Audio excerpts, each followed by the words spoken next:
Today we're going to break some of the laws of physics. Well, perhaps not actually break them, but certainly work around them.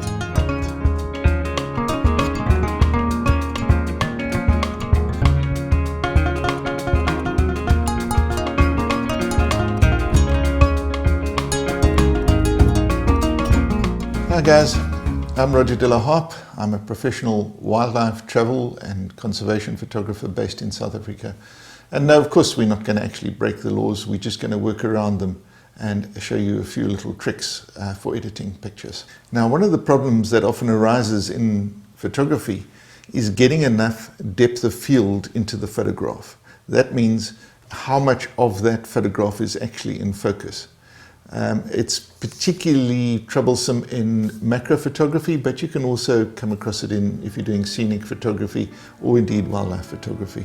Now, one doesn't always want a huge depth of field in the pictures. Sometimes you really want to choose the absolute largest aperture you can, so you get this tiny amount of image in focus, and it creates the most wonderful blur, out of focus areas, the softest of bokeh that you can find, and it makes for some really pleasing results.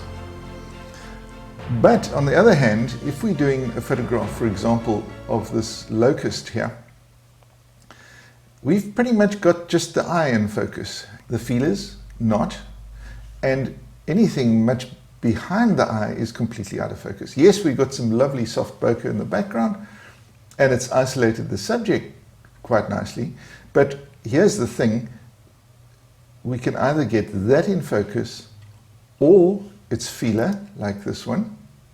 There we go, that's nicely in focus, but look what happens to the face.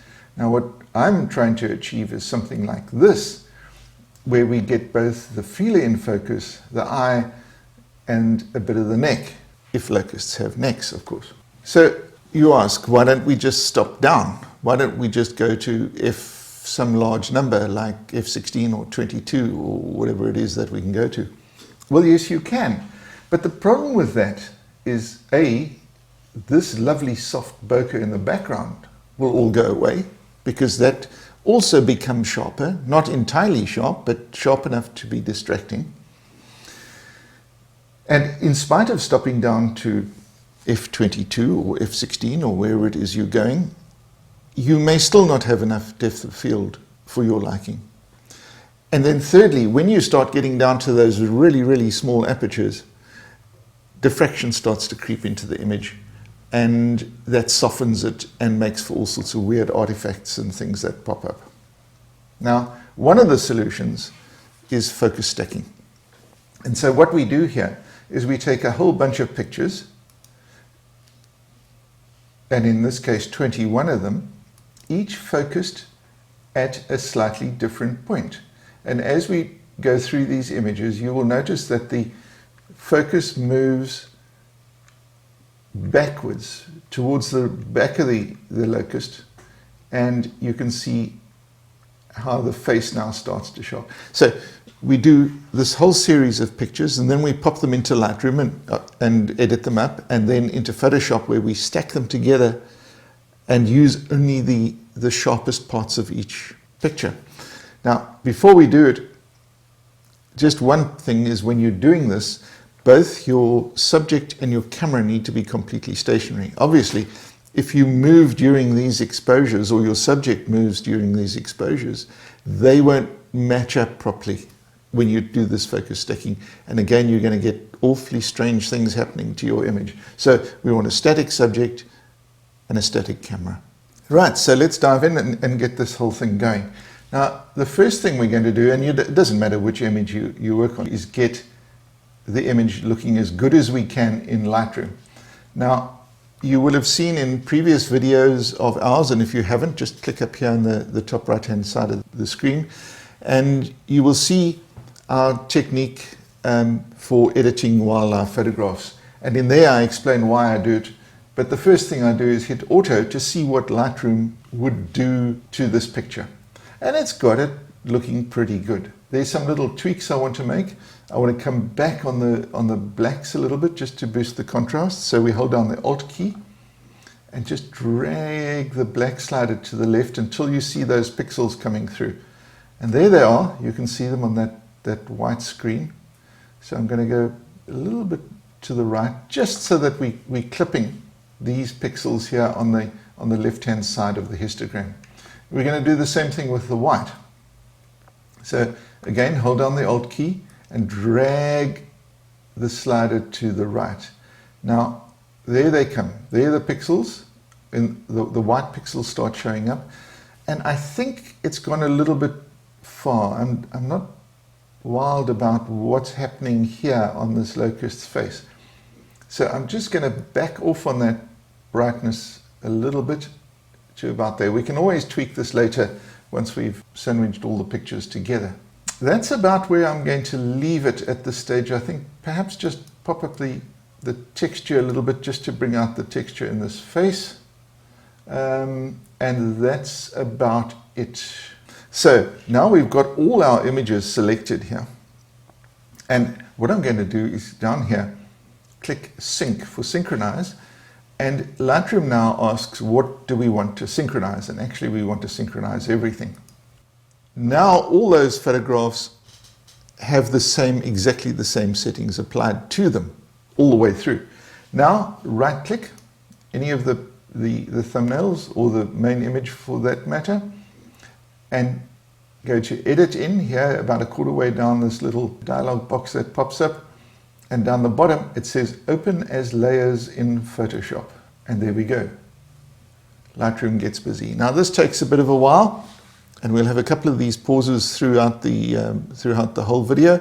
So we'll be back with you when Photoshop has opened all these images as layers. Right, so there all the images are open in Photoshop, all in layers, and you can see all 21 of them down here. We're going to select them all. Here you can very, very clearly see how shallow the depth of field is in this picture, and we're going to fix that right now. The first thing we do is we go to Edit, and down here, about halfway down, Auto Align Layers, and you click that. This little dialog box pops up. I just go with Auto. You've got a whole bunch of choices that you can make here. Auto seems to work fine for pretty much all we do. Click OK. And again, we wait while Photoshop aligns these layers. And what it does is it looks at the image, and if there's been slight movement happening during the photography process, it aligns the images as best as it can. So when that's finished, we'll get back and go to the next step. Right, there we go. And you can very clearly see here across the top and across the left side here where Photoshop has moved the images as it's aligned the various layers, resulting in a bit of space on the edge of the images here. Photoshop will fix that certainly in the next step, and I'll show you just how. So back to Edit, and this time we're going to go to Auto Blend Layers, and again Photoshop pops up with a little dialog box. We don't want to create a panorama, we want to stack the images, we want seamless tones and colors ticked, and here we go. Content aware, fill the transparent areas. So on a picture like this where we've got all this lovely blur, Photoshop will fill these areas using content aware. So it looks at what's around these areas and fills it with a similar color. Okay, and again, this takes a little bit of a while. Back with you shortly. Right, there's the final image, and you can see how Photoshop has filled up these areas that are selected here at the top of the image and on the right hand side. We're going to deselect those, Command D, deselects them, and there's our final image, and you can very clearly see how the depth of field has improved throughout the whole image, and yet your background is still lovely and soft and out of focus. So I'm going to flatten the image. I've got a shortcut to do that, but you can go to Layer, Flatten Image up at the top there, and all we do now is we click this little cross up here at the top to close the image, and Photoshop asks if you would like to save it. Yes, of course we would, after having done all that work.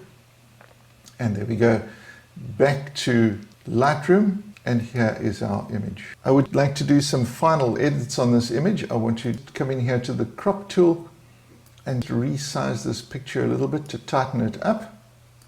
And then the other thing is, you'll notice here on the eye, we've got this little blemish here, and I want to fix that up because I find it a bit distracting. So we go to our spot tool here. I'm going to, just a small tool with the healing setting up here on the right, and we